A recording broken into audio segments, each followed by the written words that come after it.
होत नाही. म्हणजे अर्जुनाला झालेला शोक हा तत्व चिंतन न केल्यामुळे झाला हे पक्क झालं. आता शरीराच्या नाशाने शोक होतोय की जीवाच्या नाशाने शोक?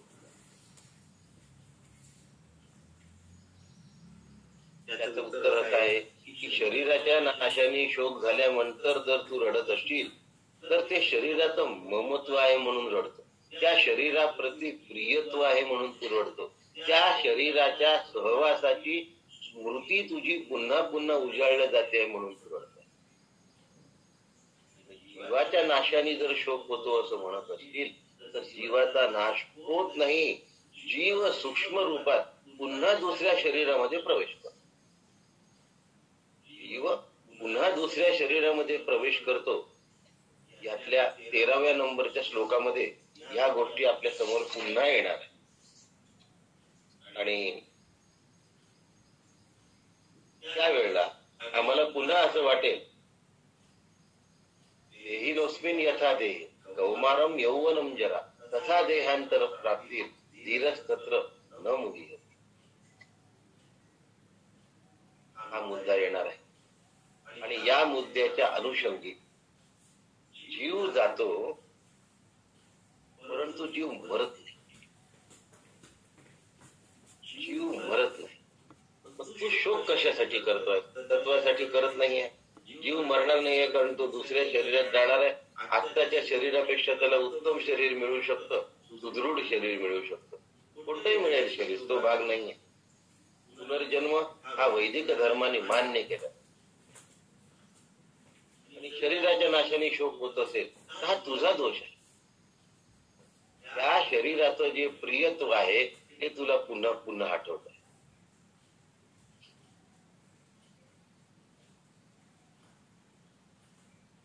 ज्याचा त्या शरीराशी जेवढा जास्त संबंध आलेला असेल, जो त्या शरीरावर जेवढा जास्त सुखासाठी अवलंबून राहिला असेल, तो त्या शरीराचा नाश झाल्यानंतर जास्त रडत असतो. आता जरा ऐकायला आवडणार नाहीये परंतु वस्तुस्थिती आहे. आणि म्हणून कृष्ण विचारतोय की मग तू शोक कशासाठी करतोय ते सांग. तत्वासाठी, जीवासाठी की शरीरासाठी? शास्त्रीय मुद्दा एक असा आहे की शरीरासाठी जर शोक करायचा असेल तर शरीर आधीपासूनच अचेतन जड आहे. लोखंडाचा खंबा, इलेक्ट्रिकचा जेवढा अचेतन जड आहे तेवढंच माझं शरीर सुद्धा अचेतन जड आहे. आणि शरीर जर माझं अचेतन जड आहे हे पक्क असेल तर मग त्याच्यावर तुला ममत्व करण्याचं काही कारणच नव्हतं. म्हणजे शरीर पहिलेपासूनच जड आहे, त्याचं काय वाईट वाटून घेतोस? आणि आता अर्जुन आतापर्यंत जे बोलला त्याचा सडकून समाचार भगवंत घेतात आहे. प्रज्ञा वादांश भाषा. शुक्रवार झाल्यामुळे थोडसा मागचा उजळणीला स्पर्श करणं गरजेचं असतं, कारण की 2 दिवस गेले असतात मध्ये. प्रज्ञा वादांश भाषसे. खूप बुद्धी, अतिशय जे बुद्धिमान असतात, प्रज्ञावान असतात, त्यांचं बोलणं फार प्रभावी असतं. त्यांचं बोलणं युक्तिपर असतं, त्यांचं बोलणं बुद्धीसूत असतं.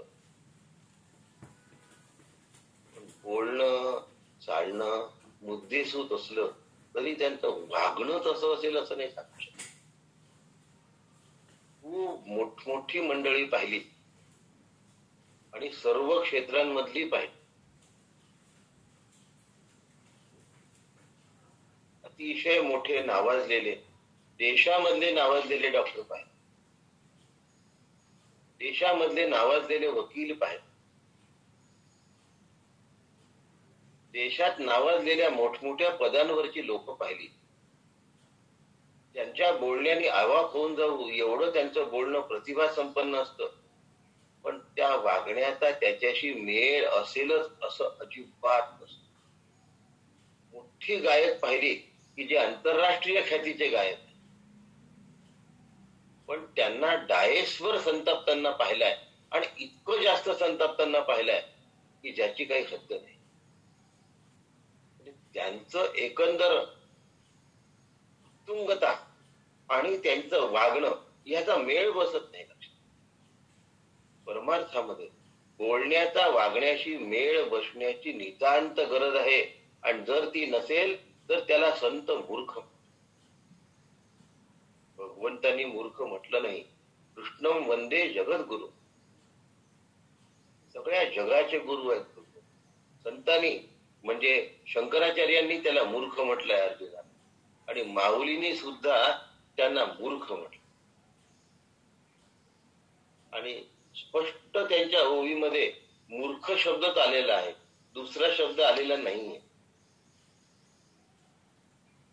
परी मूर्खपणे नेणसी न चिंतावे ते चिंतीसी, आणि तुची नीती सांगसी आम्हा प्रती. मूर्खपणे नेणसी माऊलीने स्पष्ट मूर्ख म्हटलंय, शंकराचार्यांनी स्पष्ट मूर्ख म्हटलंय.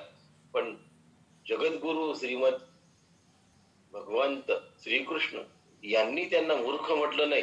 त्यांनी म्हटलं की तू एवढ्या मोठ्या नीतीच्या गोष्टी सांगतोस आणि ढसा रडून शोक करतोस. तुझं वागणं तुझ्या बोलण्याला शोभत नाही. पंडित असं वागत नाहीत. काय बोलण्याचं चातुर्य आहे बघा भगवंताचं. पंडित असं वागत नाहीत. एवढे चतुर आहेत भगवंत. म्हणून जगद्गुरु कृष्णम वंदे जगद्गुरु. एवढे स्पष्ट. पण जे सांगायचं ते कसं सांगतात आहे, आडपडदा घेऊन सांगतात. म्हणून हिंट पास केलेला, ज्याला हिंट्स कळतात ना, त्याच्यासारखा शहाणा कोणी नाही. पण आपल्या मनस्थितीचे लगाम गमावून बसलेला जो असतो त्याला हिंट कधी कळतच नाही. आता ह्या शोकामध्ये गमावले जातात आणि या हर्षामध्ये गमावले. आम्ही जेव्हा हर्षभरीत होतो त्या वेळेला कोण काय सांगतं ते आम्हाला सुचतच नाही. अशा वेळी 4 युक्तीच्या जरी गोष्टी सांगितल्या असल्या तरीही पण त्या उपयोगात येत नाही.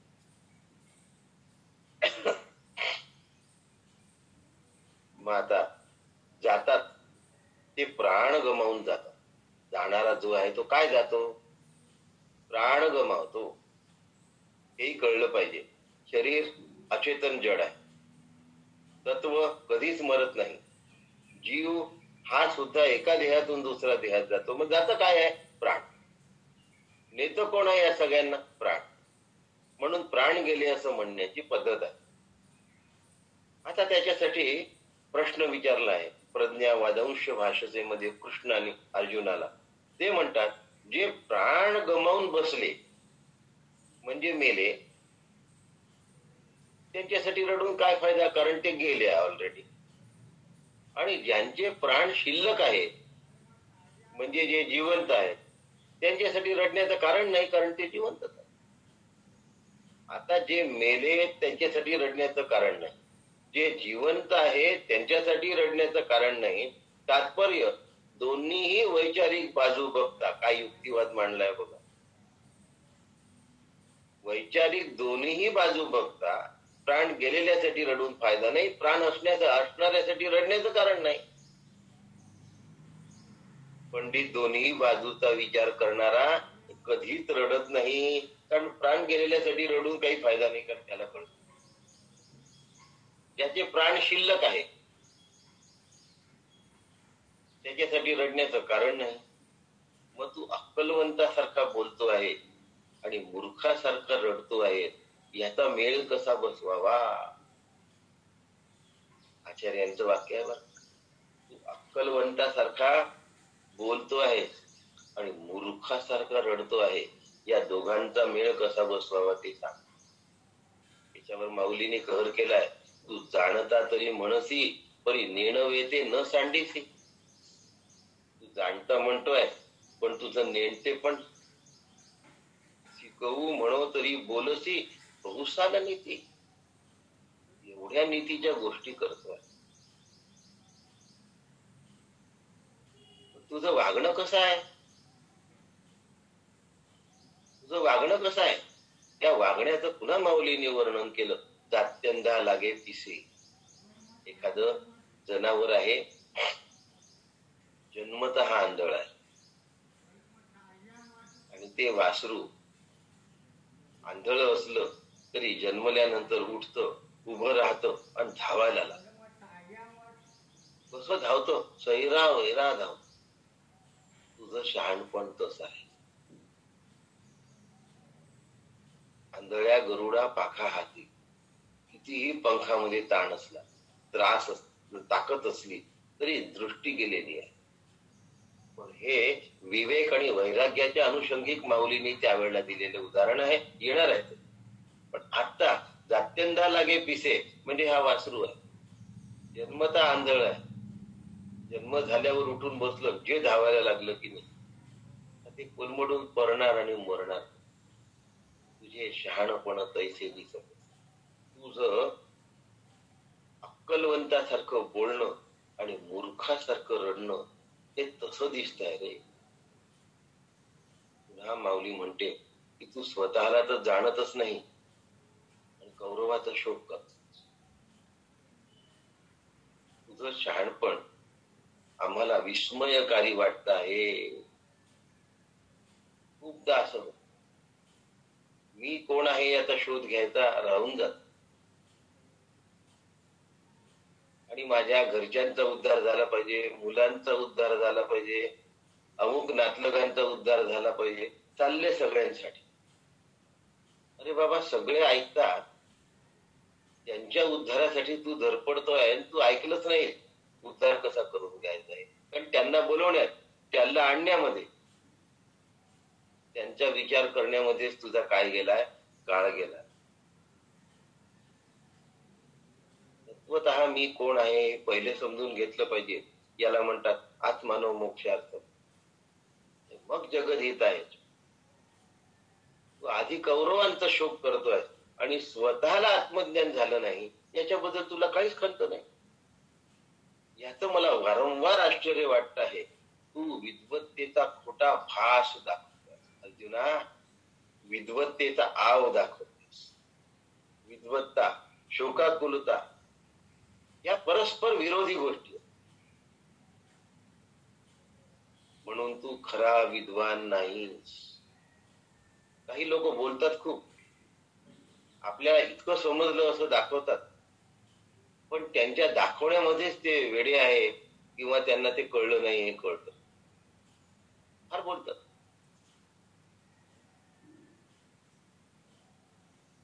आपलं बोलणं मुद्देसूद आहे असं वाटता वाटता त्यांची बोलण्यावरची लगाम सुटून जाते आणि शहाणपणाचं रूपांतर मूर्खपणामध्ये होतं आणि त्यांना अज्ञान आहे हे स्पष्ट कळतं त्यांच्या बोलण्यात. भराभरा काव्य करायला काय लागतात, भराभरा प्रवचन करण्याचे मानस काय धरतात. प्रवचन करणं म्हणजे फक्त बोलणं एवढाच जर अर्थ काढत असाल तर त्या प्रला अर्थच नाही राहत. प्र समजलाच नाही आम्हाला. हा प्रस्थान त्रयीचा प्र आहे, लक्षात. प्रवचनातला प्रस्थान त्रयीतला प्र आहे, प्रकर्षाने उद्घृत केलेला प्र आहे, जीव ब्रह्मैक्याचा प्र आहे, आणि त्या संबंधीचं जे वचन आहे ते प्रवचन आहे. प्रवचनात जीव ब्रह्मैक्याला जराही बाजूला डावलून चालता येत नाही. जीव ब्रह्मैक्याला धरून जे बोललं जातं ते प्रवचन असतं. तासनतास बोलतात आहे आणि जीव ब्रह्म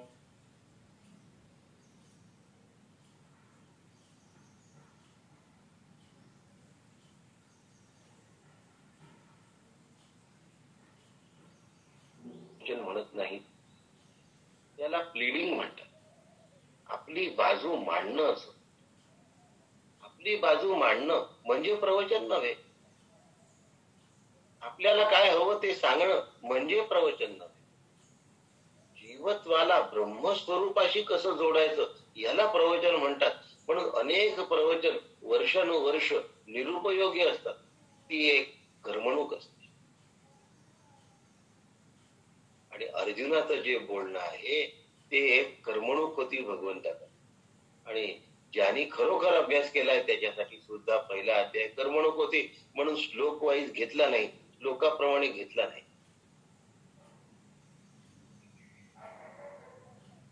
बरंच बोलतात, त्यांच्या जिभेचा पट्टा थांबतच नाही. परमार्थामध्ये बोलायचं झालं तर मग सुचत नाही, आणि प्रपंचामध्ये किती बोलायचं, त्यांचं बोलणं थांबतच नाही.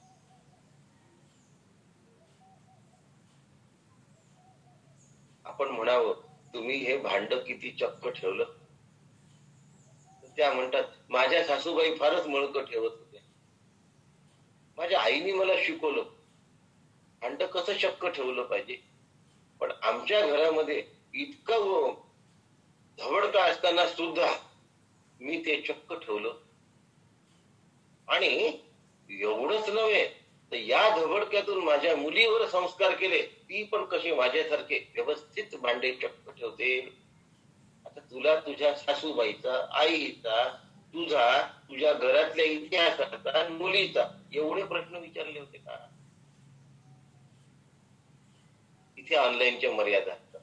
प्रत्यक्ष ज्या वेळेला बोलतो तेव्हा तो प्रेक्षक हसतो, आणि हसल्यानंतर आणखीन ती गोष्ट खुलवण्याची एक संधी असते, ती वक्त्याला मिळते, ऑनलाईनला ती मिळत नाही. आणि हा ऑनलाईन मधला दोष आहे. ऑनलाईनचा फायदा पण आहे, प्रत्येक गोष्टीचा फायदा असतो, प्रत्येक गोष्टीचा दोष असतो. प्रत्येक गोष्टीचा फायदा असतो आणि प्रत्येक गोष्टीचा दोष असतो. ऑनलाईन नसतं तर आपण एवढे लोक जुळले नसतो. ऑनलाईन जर नसतं तर आपण एवढे लोक जोडले गेले नसतो. यवतमाळ पुरतच मर्यादित राहिलं असतं. पण आज यवतमाळ शब्दाची व्याप्ती एवढी मोठी आहे, एवढ्या तुम्हा लोकांनी एवढी मोठी व्याप्ती आहे. आज 1,400 मंडळी एवढी मोठी व्याप्ती आहे यवतमाळ. म्हणून आज मला कळलं की यवतमाळ शब्द एवढा मोठा का आहे. य व त माळ याची एवढी व्याप्ती आहे यवतमाळ.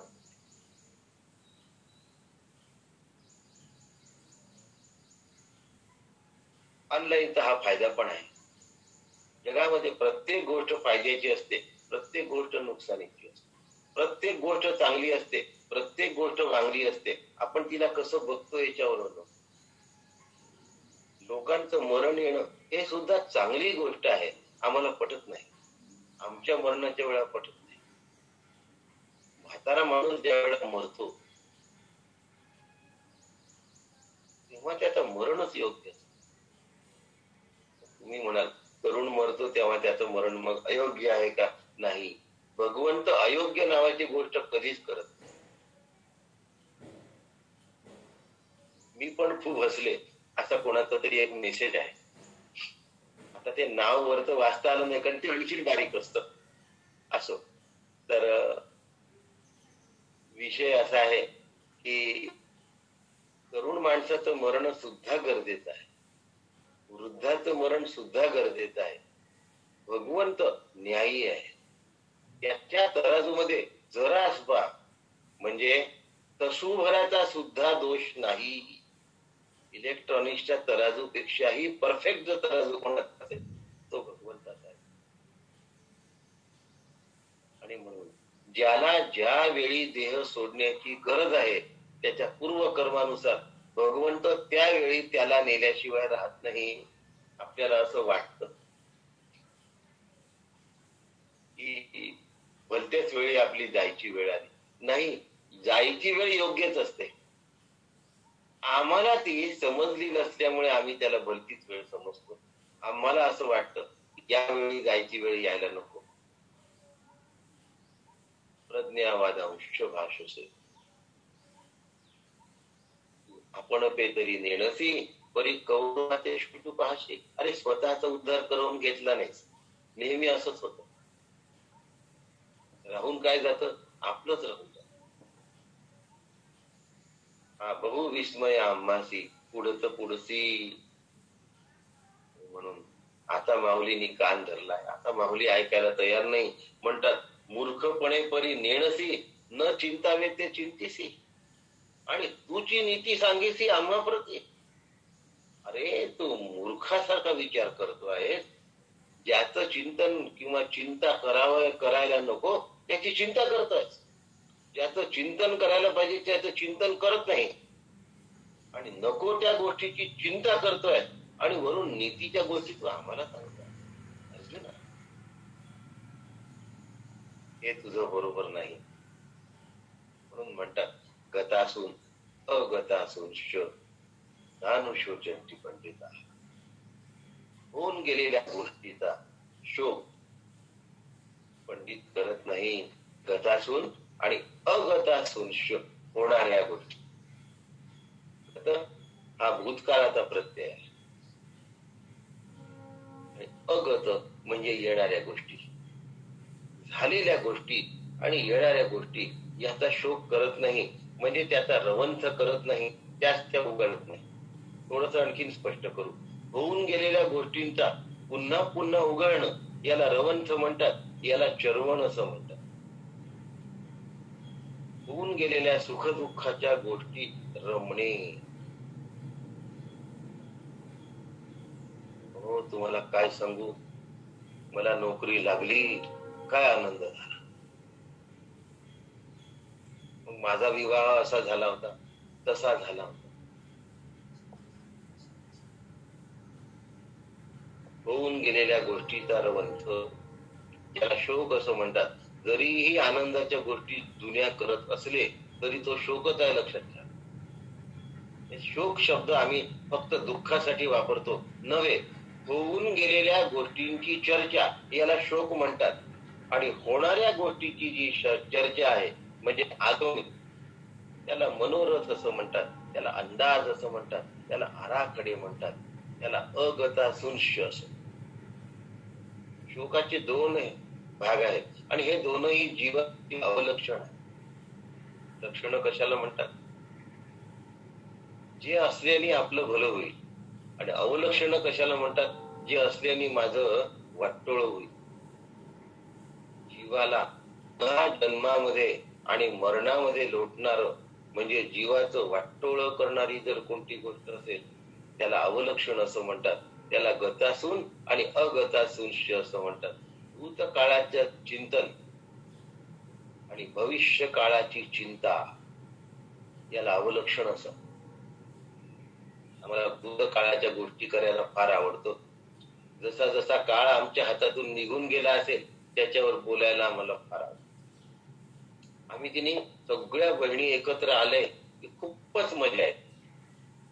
आम्ही सगळे क्लासमेट एकत्र आलो की फार मजा येते. बहिणी आल्या की खरंच खूप मजा येते. क्लासमेट्स एकत्र आले की खरंच खूप मजा येते. भाऊ एकत्र आले की मजा नाही येत, चिणग्या उडतात. बहिणी एकत्र आले की चिणग्या नाही उडत, मजा येते. सगळ्या जुन्या गोष्टी चालतात. आई बरोबर मुलीच्या जुन्या गोष्टी, माहिती मुलगी जाते तिला खूप आनंद होतो. आई, छकू तू कशी आहेस ग, आनंद होतो. आपण जशी आहोत ते आपल्याला आठवत नाही, ते वर्णन आई आपल्याला सांगते आणि आम्हाला मग खूप छान वाटतं की आपल्या चिमुकल्या मुलासारखं आपणही चिमुकलं होतो. याच्यामध्ये रमणं याला अवलक्षण असं म्हणतात. ही खोड जीवानी मोडली पाहिजे, साधकांनी मोडली पाहिजे. या चर्चांमध्ये कधी रस घेऊ नये, या चर्चांमध्ये कधी रमू नये. अशांना वृथा वाक्य असं म्हणतात आणि याचे साठे आणि भंडार माझ्याजवळ. काय असतं? जुन्या गोष्टींचं आणि पुढे रचलेल्या मनोऱ्यांचं माझ्याजवळ भंडार असतं, साठाच्या साठा असतो. साधकाने अनुत्पादक विचाराच्या नादी कधी लागू नये, हे अवलक्षण आहे. एखादा जरी अनुत्पादक विचार मनामध्ये आला तरी तो त्वरित मोडून काढावा. राम कृष्ण हरी मोडा म्हणायचं. त्या वेळेला चिंतन करता आलं नाही तर राम कृष्ण हरी म्हणायचं. नामाचा फायदा घ्यायचा. नाम अत्यंत उपयोगात नाही तर अनुत्पादक विचार कुणाच्या अधिष्ठानावर आलाय? ते अधिष्ठान मी आहे हा विचार. पण लक्षात ठेवा, अनुत्पादक विचार आल्यानंतर तो नुसता विचार नसतो.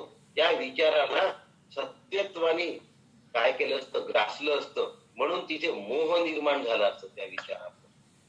ओढ निर्माण झाली असते. आणि ओढ असलेलं पाणी जास्त खोल नसलं तरी तुम्हाला वाहून न्यायला सोपं असतं.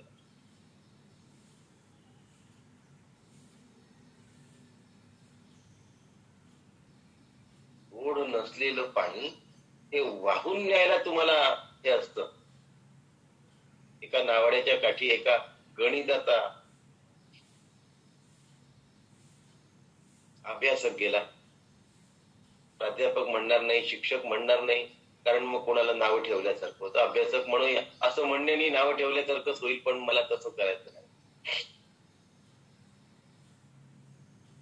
नावाड्याला म्हणलं किती पैसे घेशील? नावाड्या म्हणाला माणसी 10 रुपये. एवढे पैसे? माझ्याजवळ 8 माणसं आहेत, 80 रुपये देणार तुला. तो म्हणला साहेब पहा बरं, तरी इथे किती खोल आहे रे? 2 फुटावर. एवढं खोल आहे साहेब. 2 फुटाच्या अंतरावर नदीत गेल्यानंतर 3 फूट खोल, पलीकडे 4 फूट खोल आहे, पलीकडे 5 फूट खोल आहे, त्याच्या पलीकडे पुन्हा 3 फूट खोल आहे साहेब, त्याच्या पलीकडे 2 फूट खोल आहे. असं त्यांनी विचार केला. 2 फूट, 3 फूट, 4 फूट.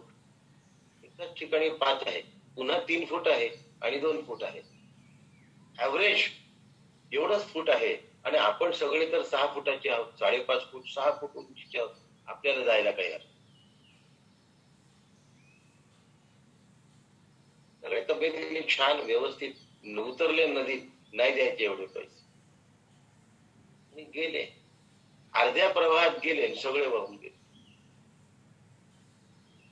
नावाड्याने पोहत पोहत सगळ्यांना वाचवलं, आपल्या नावेमध्ये टाकलं आणि पलीकडच्या काठावर घेऊन जाऊन काय जो उपचार करायचा तो केला. तो म्हणला पाण्याची खोली याच्यापेक्षा जास्त नसताना, आम्ही त्याहून उंच असताना हे असं का झालं? नावाडी म्हणतो तुम्ही तर फक्त खोलीचा विचार केला, त्याच्या सामर्थ्याचा विचार केलाच नाही, म्हणून तुम्ही वाहत गेले. साहेब नुसतं गणित करून होत नाही. तसं त्यावेळेला तत्वचिंतन करण्याच्या भानगडीत पडण्यापेक्षा नामाचा आधार घ्यावा. नुसतं चिंतन करण्याच्या मागे लागू नये. ते आलेलं मनोराज्य, मग आता शोक आगामी असो की भूत असो, गत असो की अगत असो, दोनही वाहून नेण्यासाठी फार जबरदस्त असतात. मला असं वाटतं की मला 10 कोटीची लॉटरी लागली आणि आता त्या 10 कोटीच्या लॉटरीमध्ये वा वा वा झालं, मी वाहून जातो. म्हणून त्या ठिकाणी नामाचा उपयोग घ्यावा. नाम फार लवकर मदत. चिंतनाची घडी तशी आधी तयार असेल आणि त्यावेळेला ते आठवलं तर जमतं, नाही तर मग जर ते घट्ट तयार नसेल मग नाही जमत. पण विषय आहे अनुत्पादक. एक सुद्धा विचार उभा झाला की त्याला मोडून काढता. कुठलेही जुन्या विचारांवर चर्चा करू नका, कुठल्याही पुढच्या गोष्टींबद्दल बोलू नका. सद्गुरूंचे विचार मात्र नेहमी करता नित्य नूतन असतात, त्याबद्दल बोलावं लक्षात. त्याला जुनं आणि नवीन असा लेबलच नाही या लक्षात सद्गुरूंबद्दल, कारण ते तत्व आहे आणि तत्व नेहमी नित्य नूतन. सद्गुरूंच्या विचाराला कधीही कात्री लावू नये, आखूडपणे सांगू नये, सविस्तर मन लावून सांगावा, पुन्हा पुन्हा सांगावा, वारंवार सांगावा, तोच सांगावा. अनुत्पादक विचार हा कधीही येता कामा नये आणि चुकूनही करता कामा. साधकांनी पारमार्थिक लाभासाठी अत्यंत मतलबी असावं, स्वार्थी असावं, अप्पलपोटी असावं. म्हणून म्हटलंय आत्मानो मोक्षार्थम जगत हिताय च. आत्मानो आपण नेणसी बरी गौरवाते शोचू पाहासी. स्वतःला जाणत नाही आहे, करूवाचा विचार करताय. बहु विस्मय आम्हासी. अरे आम्हाला फार आश्चर्य वाटून राहिलं. साधकाने अप्पलपोटी असलं पाहिजे, मतलबी असलं पाहिजे, पहिले स्वतःचा मोक्ष साधला.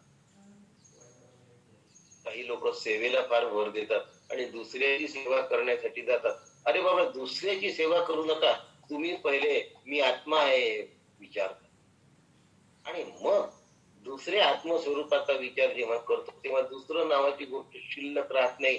म्हणून त्या सेवेचा मोबदला असतो. मी सेवा केली असं वाटलं तरी सेवा बिघडली, लक्षात ठेवा. त्याचा मोबदला घेतला तर विचारूच ना. आत्मानो मोक्षार्थम जगत हितायचं साधकांनी पहिले मतलबी असावं आपला मोक्ष साधन. मनोक्षणी हाती करावा विचार करावा या पार भव सिंधू. सांगायचं विचार काय आहे? अनुत्पादक विचार जरा सुद्धा असता का. नाशिवंत देह जाणार सकळ आयुष्य खातो काळ सावधान. आम्हाला जिथे सावधान म्हटलं तिथे आम्ही सावधान झालो नाही. आणि एकदा चूक केली तर आता तरी सावधान व्हा. तुकोबा म्हणतात आयुष्य खातो काळ सावधान तरी नाही. माझं अर्धांग, माझी मुलं, माझ्या मुली. अर्धांगामध्ये दोघे आले, लक्षात ठेवा. याचं अर्धांग ते, त्याचं अर्धांग ती. आयुष्य खातो काळ सावधान संत समागमी धरुनी आवडी करावी तातडी परमार्थाची. तुका म्हणे इह लोकीचे व्यवहारे नका डोळा धुरे भरून. जगाचा व्यवहाराचा धूर डोळ्यामध्ये घेऊ नका, डोळ्यात घालत बसू नका. मोदींनी असं करायला पाहिजे होतं की नाही. अमित शहाचं हे चुकलं. ममता बॅनर्जीचं या ठिकाणी नाटक जमलं. याच्या चर्चा आपल्याला करून काय करायचं. एवढे दिवस व्हीलचेअरवर बसलेली बाई कालच्या काल उठून चालायला लागली, कारण की तिचं नाटक संपलं होतं. बरोबर आहे. नाटकात जो विलन मरतो किंवा ज्या हिरोला मरून सिंपथी स्वीकारायची असते त्याला तेवढी सिंपथी मिळाल्यानंतर तो काय मरूनच जाईल का, पडूनच राहील का. तो म्हणतो झालं मला सिंपथी मिळाली, लोकांनी टाकायचं नाही, त्याला उठा आता चला संपलं. खुर्चीवरून उठले आणि चालायला लागले. कालच्या काल निकाल लागल्या बरोबर. परंतु नका डोळा धोरे भरून पाहू. त्याचं चिंतन मला करण्याची गरज नाही. मला संतांच्या जीवनाचं चिंतन. माझ्यासाठी राजकारणी ते आदर्श नव्हेत. अनुत्पादक विचार अस्वस्थ करतात, अशांती निर्माण करतात, तळमळ तयार करतात, तरफड चालू करतात. अनुत्पादक विचारही चालू आणि भगवद्गीताही डोक्यात चालू, या गोष्टी होऊ शकत नाही. भगवंताचं नाम अनुत्पादक विचार आले त्यावेळेला घेतलं पाहिजे. कृष्ण विष्णू हरी गोविंद या नामाचे निखळ फरक. माझी आत्मचर्चा विशद उदंडगाती चिंतन नंतर नामाधी, लक्षात ठेवा. काय असतं ज्ञानाचा अभ्यास करणाऱ्याला असं वाटते की आम्ही तर असे आहोत बास. ज्ञान सांगा म्हणतात बोलायला, नाम नका सांगू. असं कसं. आधी नाम कृष्ण विष्णू हरी. आणि मी मनाने बोलत नाही, लक्षात ठेवा, कारण ऐकणारे मोठी मोठी मंडळी आहेत. माझी आत्मचर्चा विशद उदंडगाती, माझी म्हटलंय, माझी म्हणजे नंतर. आधी नाम आणि माझी, त्याच्या नंतर आत्मचर्चा विशद आणि उदंडगा. जर हा धोका लक्षात घेतला नाही, सावध, साक्षेपी आणि दक्ष, तर नुकसान झाल्याशिवाय राहणार नाही. पण जर हा धोका लक्षात घेतला आणि सावध झाला तर विचार अखंडपणे चालेल. त्यासाठी शास्त्र सुसंगत पद्धतीने कसं बसवून घेता येईल हे फार महत्वाचं. प्रत्येकाने आपल्या जीवनातल्या घड्या म्हणजे वैचारिक घड्या, लक्षात ठेवा. कपड्यांच्या घड्या आम्ही घातल्या, कुटुंबाच्या घड्या पण आम्ही सांभाळल्या, आम्ही निस्तरल्या. काय शब्द आहे. पण आमच्या जीवनाची घडी, आमच्या विचारांची घडी आम्हाला बसवता नाही आली.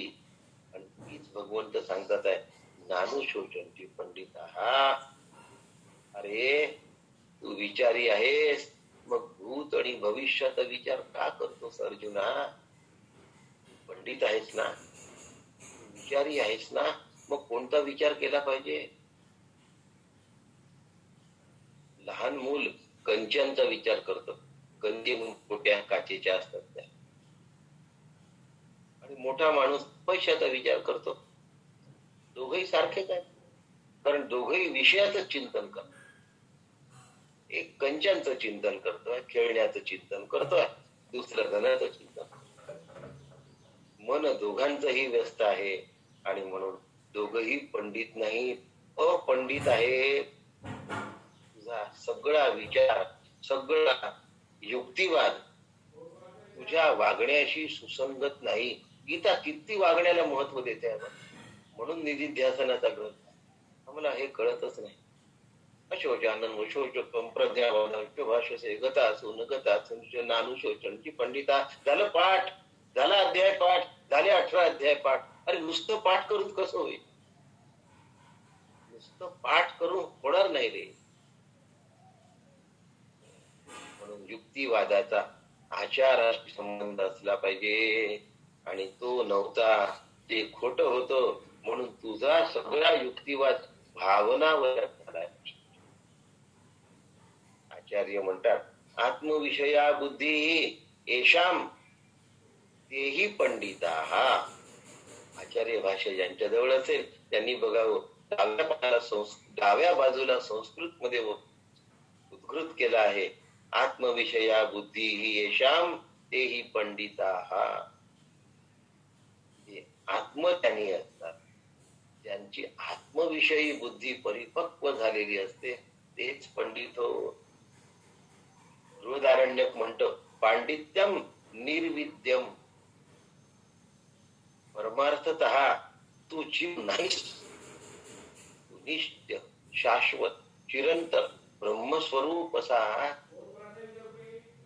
आहेस. अर्जुना, मग तू शोक कसा करतो आहे, आणि एवढी बडबड कशी करता? दुर्लभो मानुषो देहो देहिनाम क्षणभंगुरा इति देहस्य नश्वरत्व श्रवणा. दुर्लभम मानुषो देह. मनुष्य देह दुर्लभ आहे, पण देहिनाम क्षणभंगुरा. देह कसा आहे?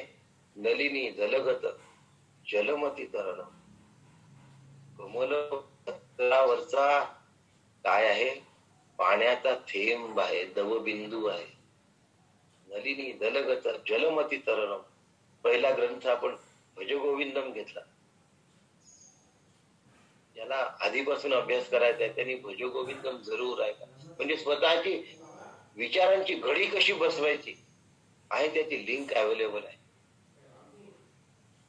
डॉक्टर वस्तुधा देवांना फोन करायचा, त्या ती लिंक तुम्हाला देते. नलिनी दलगत जलमती तरण. पाण्यावरचा बुडबुड आहे हो, कमल पत्रावरचा थेंब आहे. माझं आयुष्य दुसऱ्याचं नव्हे. अरे बापरे, कोरोना झाला, अचानक गेला. अचानक कसा गेला? नलिनी दलगत जलमती तरण. आत्ता चांगला होता, तुला वाटत होत. अरे आत्ता गेला, अचानक गेला असं म्हणता म्हणता तू जाऊ शकतो. मरे एक त्याचा.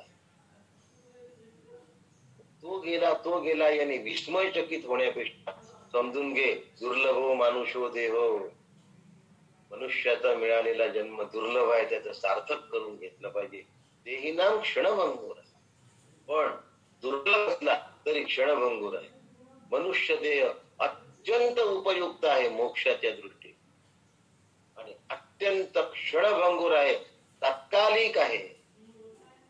ही वस्तुस्थितीच्या दृष्टीने. वस्तुस्थिती लक्षात घ्या, उपयुक्तता लक्षात घ्या. तुम्हाला जर सांगितलं 1 कोटी रुपये देतो, 1 महिन्यानंतर हे पैसे जर तुमच्याजवळ असतील तर आम्ही परत घेऊन टाकू, तुम्ही काय कराल? त्याचा योग्य वापर कराल की नाही कराल? करू. तुमच्या घरी जर ते 1 कोटी रुपये पुन्हा शिल्लक मिळाले, घरात जर 1 कोटी रुपयाच्या नोटा कशा असतील तर आम्ही परत घेऊन जाऊ म्हटल्यानंतर तुम्ही ठेवणार नाही, त्याचा लगेच योग्य वापर करा. तसं दुर्लभ हो मानुषो देव. दुर्लभ आहे देही नाम क्षणभंगुर. पण हा अत्यंत क्षणभंगूर आहे. इति देहस्य नश्वरत्व श्रवणा. देहाचा नश्वरत्व जर ऐकलं म्हणजे कानात तर जाणारच आहे, ऐकून राहिलेच आहे सगळे. ज्याच्या अंतःकरणात ते भिनलं, श्रवण म्हणजे वेदांत तात्पर्याचा निश्चय, तो त्या मनुष्य देहाचा उपयोग करून घेतो. म्हणून केवल मूढा मते पुत्रा जय मृता इति. आचार्य काय म्हणतात, हे सगळं मृगज, हे सगळं आयुष्य, पुत्र आदी गेले किंवा राहिले यांच्या चिंतनामध्ये घालवू नकोस. आत्मविद शोकम तरती. जो आत्मवान असतो तो शोकाच्या वरती तरंगत असतो, त्याला शोक स्पर्श नाही करत. छांदोग्य उपनिषद सांगतो आत्मविद शोकम तरती किंवा ज्ञानादेव तू दैवत. आजोबा नातवासोबत फुगा खेळतात. श्लोक पूर्ण करूया. आजोबा नातवासमोर फुगा खेळतात, दोघेही फुगे फुगवतात, फुगे बांधतात, फुगे उडवतात आणि फुगा फुटतो. फुगा फुटला आणि त्याचा आवाज आला.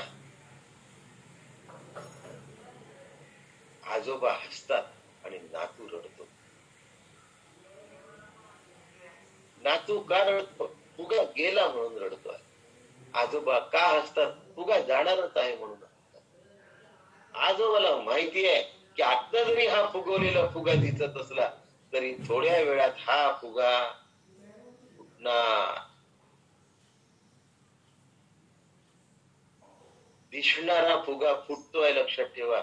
पिशवीमध्ये असलेली फुग्यांची जी पिशवी असते त्यातला फुगा नाही फुटत आहे, कारण त्याचा जन्मच नाही झाला. त्याच्यामध्ये हवाच भरल्या गेलेली. हवा भरल्या गेल्यानंतर फुगा झाला. जन्मापूर्वी म्हणजे ती फुग्याची पुंगळी असते छोटीशी, ज्याच्यात आपण हवा भरतो, त्याला फुगा नाही होत. जन्मापूर्वी मी मरू नाही शकत. आत्मा जन्मापूर्वी चेतन आहे, मृत्यू नंतरही चेतन आहे. मध्ये जी हवा भरलेली आहे माझ्यामध्ये, मी डॉक्टर आहे, मी प्रवचन करता आहे, मी अमुक आहे, मी तमुक आहे, मी अमुक जातीत आहे, मी तमुक जातीत आहे, मी पैसेवाला आहे, मी गरीब आहे, मी रूपवान आहे, मी कुरूप आहे, मी श्रीमंत आहे, मी दरिद्री आहे, मी तरुण आहे, मी म्हातार आहे. ही सगळी हवा आहे लक्षात. एक दिवस ही हवा देहात सगळं फुटते. फुटल्यानंतर कोणी डॉक्टर नसतो, कोणी श्रीमंत नसतो, कोणी गरीब नसतो, कोणी रूपवान नसतो, कोणी कुरूप नसतो, कोणी श्रीमंत नसतो, कोणी गरीब नसतो. आजोबांना माहिती आहे की फुगा फुटतो आहे आणि हा फुटणार. हे त्यांना खेळत असतानाही माहित असत. त्यामुळे आजोबा हसतात आणि बालक रडतो. आम्ही बालक आहोत की आजोबा आहोत? वयाने आजोबा झालो आहे हा भाग नाही आहे लक्षात. आजोबा म्हणजे आजी झालो बरं का.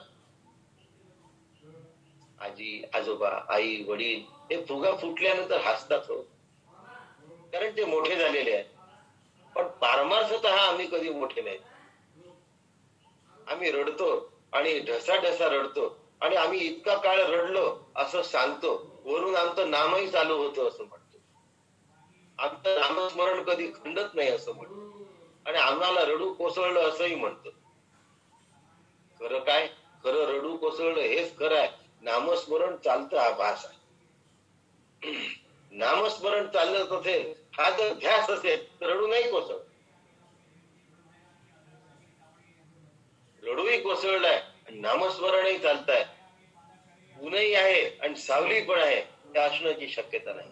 प्रकाश आहे आणि अंधार आहे असण्याची शक्यता नाही. ज्ञानही आहे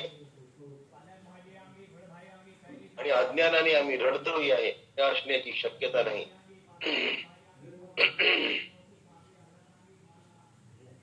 योग रतो वा भोग रतो संग रतो वा संग विहीनः यस्य ब्रह्मणि रमते चित्तम नंदती नंदती नेंदती येशः. सुखामध्ये असो की भोगामध्ये असो, भोग शब्दाचा अर्थ फक्त सुख उपभोगणे असा नाही आहे. दुःख उपभोगण्यालाही भोगच म्हणतात. पायामध्ये अत्यंत मऊ चप्पल घालायला मिळाली आणि मऊ गालिच्यावरून चालायला मिळालं, हा सुखाचा भोग आहे. आणि पायाला ठेच लागली आणि रक्तबंबाळ झाला अंगठा, हा सुद्धा भोग आहे. मऊ गालीचा हा भोग आहे आणि ठेच लागून रक्तबंबाळ होणं दोनही भोगच आहे. आता क्लासिफाय आम्ही केलं, याला सुखाचा भोग म्हणतात, त्याला दुःखाचा भोग म्हणतात. भगवंताच्या दृष्टीने तो फक्त भोग आहे. भोग रतो वा भोग रतो वा यस्य ब्रह्मणि रमते चित्तम, जो ब्रह्म स्वरूपात रमलेला असतो ना, आनंदाचे डोही आनंद. कृष्ण वंदे जगद्गुरू, काय शिताफीने अर्जुनाला शिकवतात आहे, काय कौशल्याने त्याची चूक अर्जुनाला मूर्ख न म्हणता त्याचा सगळा मूर्खपणाचा पाडा वाचून दाखवतो. काका सुद्धा इतक्या शिताफीने सांगतात, मंडताई सुद्धा इतक्या शिताफीने सांगतात.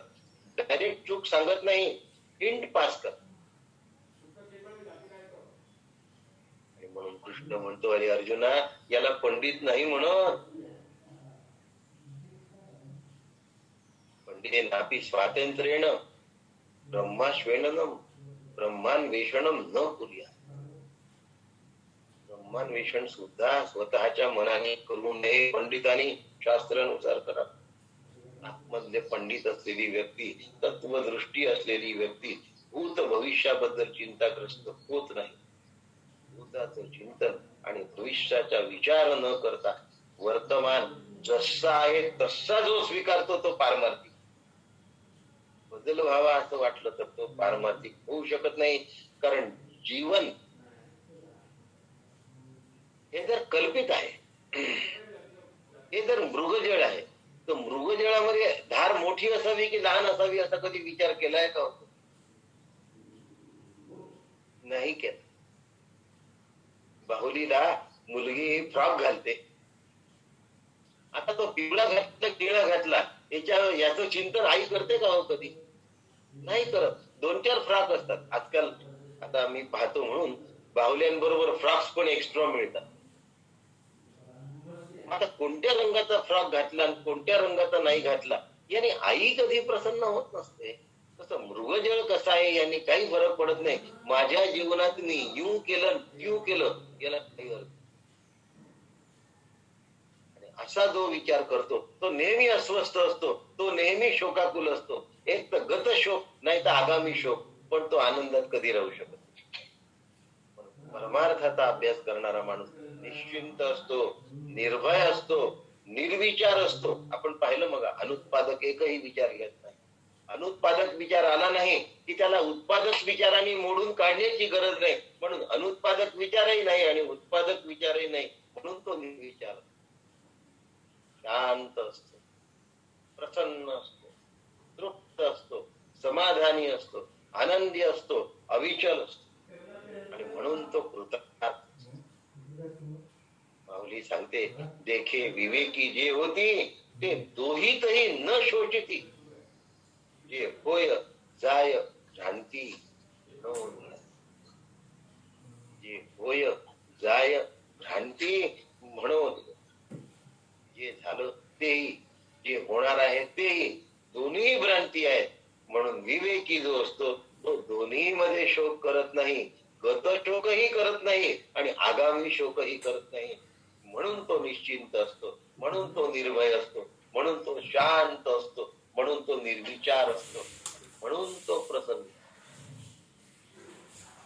एवढी प्रकृती खंगावली, चेहरा अशक्त दिसला, पण काकांच्या प्रसन्नतेमध्ये जरा सुद्धा फरक पडला नाही. एवढं मला तुम्हाला सांगायचं आहे. आणि हे सांगण्यासाठी एक क्षणभर तुम्हाला डेमॉन्स्ट्रेशन देणार आहे. एका क्षणाचं डेमॉन्स्ट्रेशन जर तुम्ही पाहू शकलात तर आज बरं होईल. बघा बघा ही आनंदी स्थिती बघा. ही आनंदी स्थिती आपली अखंड असली पाहिजे. एवढा विचार केला तर दुसऱ्या अध्यायातल्या एका श्लोकाने माझं जीवन कृतार्थ झाल्याशिवाय राहणार. माझा चेहरा दिसू नये असा प्रयत्न आहे माझा, पण आता काय होत आहे माहिती नाही. असा आनंदी मी असावा आणि तो मी असावा, तो मी असावा असा प्रत्येकाने विचार. या एवढ्या एका विचाराने माझं जीवन कृतार्थ होईल. बस एक श्लोक भगवद्गीतेचा मला मोक्षाला घेऊन जाणार, एक त्यातून मला मोक्ष. काका म्हणतात यांचं एक वाक्य मला मोक्षाला देणार आहे, भगवंताचा एक उपदेश मला मोक्षाला. अशी भगवद्गीता करण्यापासून श्रवण करा. आपलं जीवन ज्या क्षणी प्रसन्न होईल त्या क्षणी भगवद्गीता मोक्ष संन्यास झाला म्हणून समजा 18वा अध्याय पूर्ण झाला. तो कुठेही होऊ शकतो, या श्लोकापासूनही होईल. 18 अध्याय करण्याची जशी नवविधा भक्तीची कुठलीही भक्ती आत्मनिवेदन जाऊन पोहोचते, तसा कुठलाही श्लोक ब्रह्मस्वरूपाला नेतोय ही सामर्थ्य आहे भगवत. सद्गुरु कृपेने ते सामर्थ्याचा आपल्याला उपयोग व्हावा आणि आपलं जीवन मुक्त होऊन जीवन जगावं एवढी प्रार्थना करतो. उद्या पुढच्या श्लोकाला सुरुवात करू. रामकृष्ण रामकृष्ण हरी काका. रामकृष्ण हरी काका. रामकृष्ण हरी. रामकृष्ण हरी. नमस्कार.